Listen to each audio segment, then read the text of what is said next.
Quando você acha que já viu e já ouviu de tudo, tem que se preparar para ouvir ainda essa notícia que eu vou trazer para você aqui agora. Informação importante, atualizada, mesmo o Congresso de recesso, mesmo Brasília em recesso, os deputados, senadores não param, as notícias não param e as articulações também, e a pressão é muito grande para o governo, para o STF. Dá uma olhada nesse giro que eu separei para você aqui agora.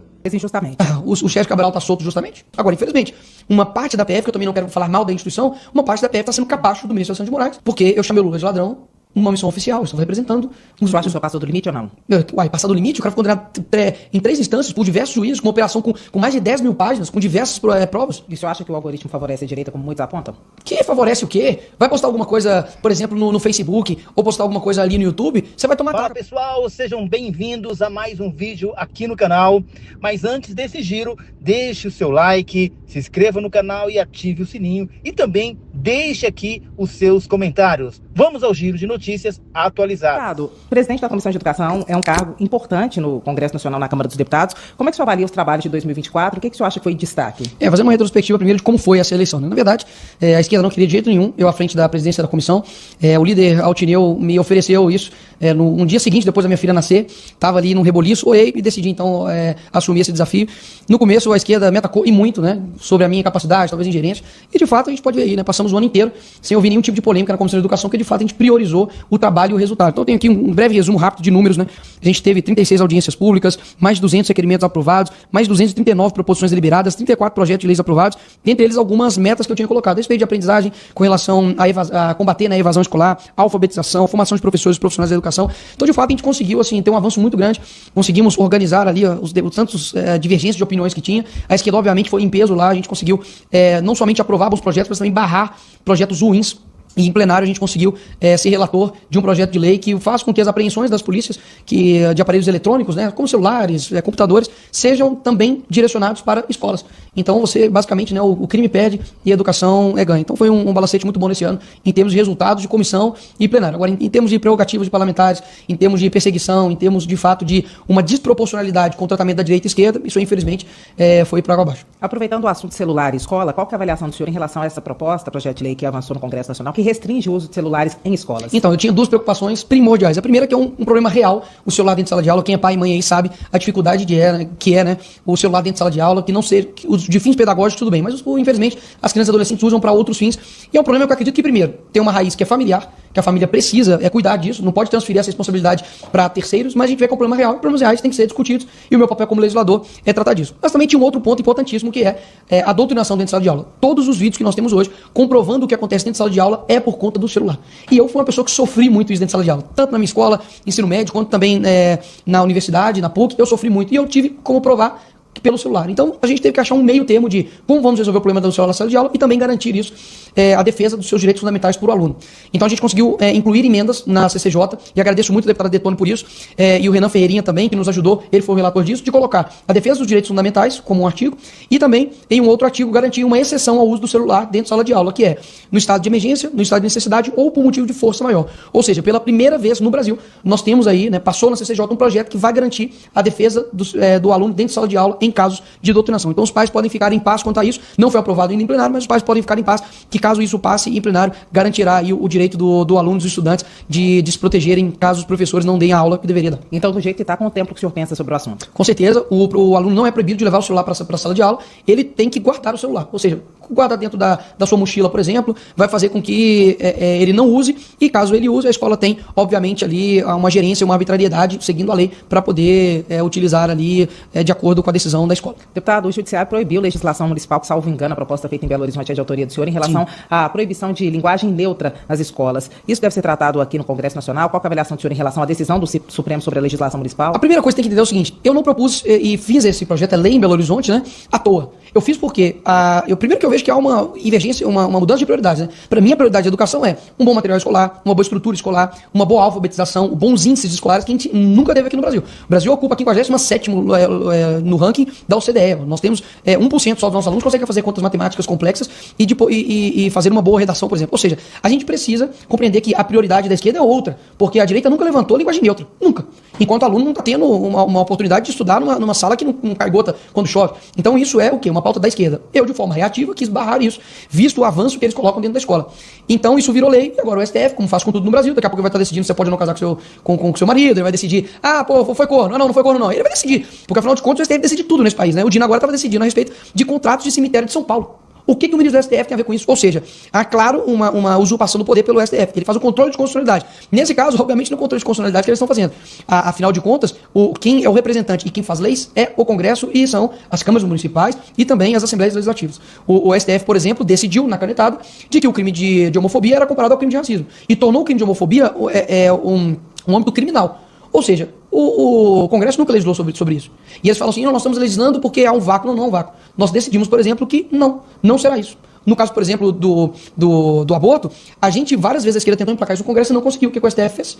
Pegou algo que veio do pessoal, eles usam o STF como uma forma de dominar, para guiar o Brasil, e o STF, hora ou outra, né, dia sim, dia com certeza, fica aí se metendo nas coisas que não são deles. O investimento do PL, principalmente dos apoiadores do ex-presidente Jair Bolsonaro, em fazer mais senadores para 2026 é justamente para alterar a legislação de forma que restringe as competências do Supremo Tribunal Federal? A grande questão é o seguinte, hoje o órgão competente, né, o poder competente para poder julgar ministros é o Senado. Porém, a gente vê que o Senado fica amarrado porque quem julga o Senado é o STF.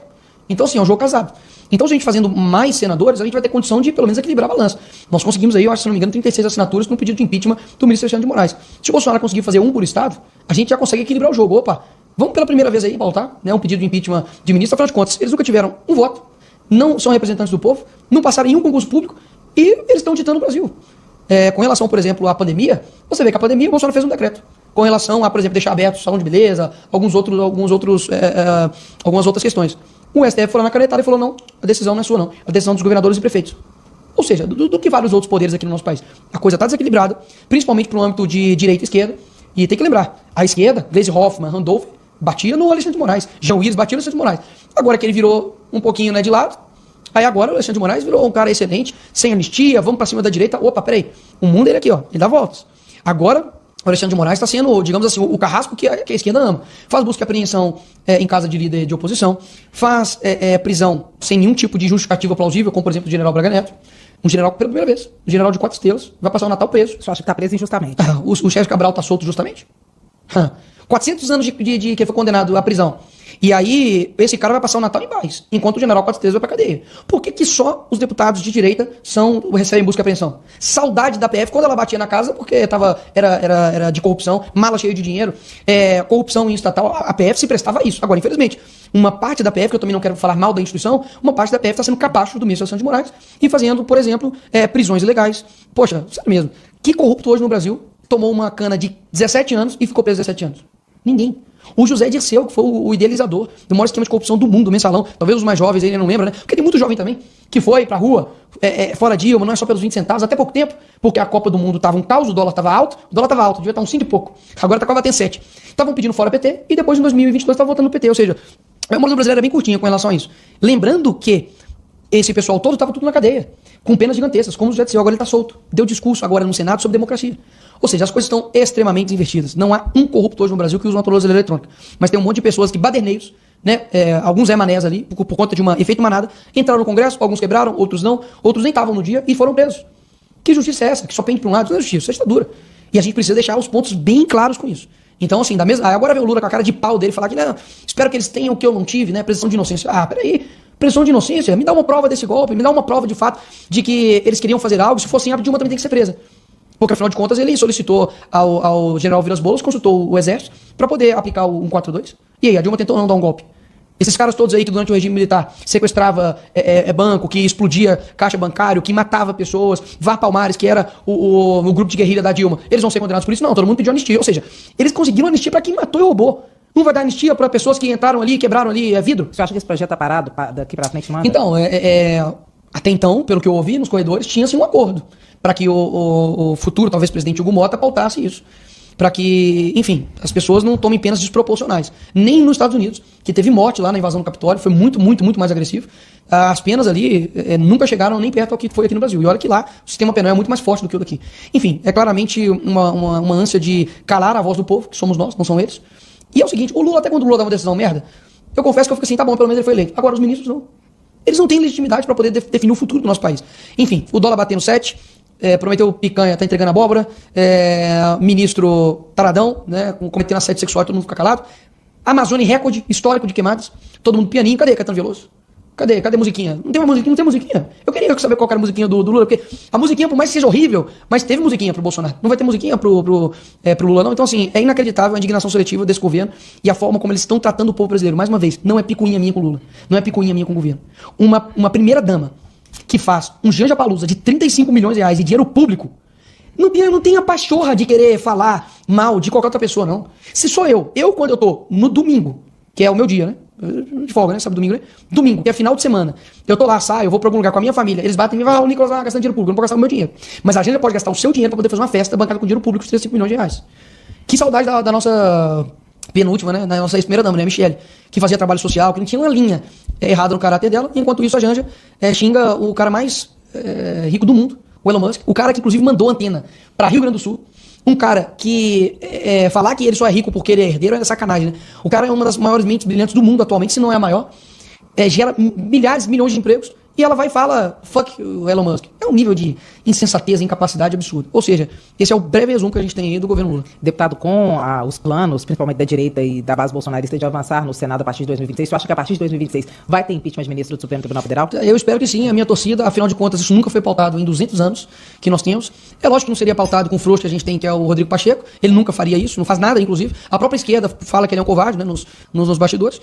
Então, assim, a gente precisa ter um bom presidente do Congresso, senadores que tenham coragem, e pode ter certeza que eu não vou fazer campanha para nenhum senador que não firme compromisso que irá impeachment o ministro Alexandre de Moraes. Não vou fazer campanha. Para a presidência da Câmara e do Senado, os nomes possíveis no momento são os prováveis: Hugo Mota para a Câmara e Davi Alcolumbre para o Senado. Qual que é a avaliação que o senhor faz? São os nomes que estão aí, assim, que estão sendo colocados, né? Você acha que podem ser outros? Eu acredito que com a atual movimentação, muito difícil tirar dos dois. Contudo, eu gostaria muito que a gente tivesse uma pessoa assim, mais alinhada conosco e que firme esse compromisso. Então, o que eu vou conversar com o Hugo Mota, eu acho que ele tem que publicizar os acordos que foram feitos, as pautas que a gente deseja. Eu acredito, por exemplo, no âmbito da anistia, que seja também, né, não somente no voto impresso auditável, mas no voto que consiga ter uma contagem pública de votos, porque você precisa ter publicidade de quem conta esses votos. Esse projeto que avançou, o senhor acha que no fim das contas ele passa? Então, mais uma vez, tudo depende de como isso vai ser costurado nesse momento agora. Eu acho que o Hugo Mota precisa publicizar isso, precisa ter uma movimentação nesse sentido. Quando havia o Columbre, eu confesso que eu nunca tive nem contato, nem conversa, não sei como vai ser no Senado, mas espero que a gente consiga avançar nas nossas pautas. Do jeito que está agora, de fato, muitos cobram nós, deputados, por mais que eu acho que esse encargo seja do Senado, para poder frear o STF, não somos nós deputados, é o Senado.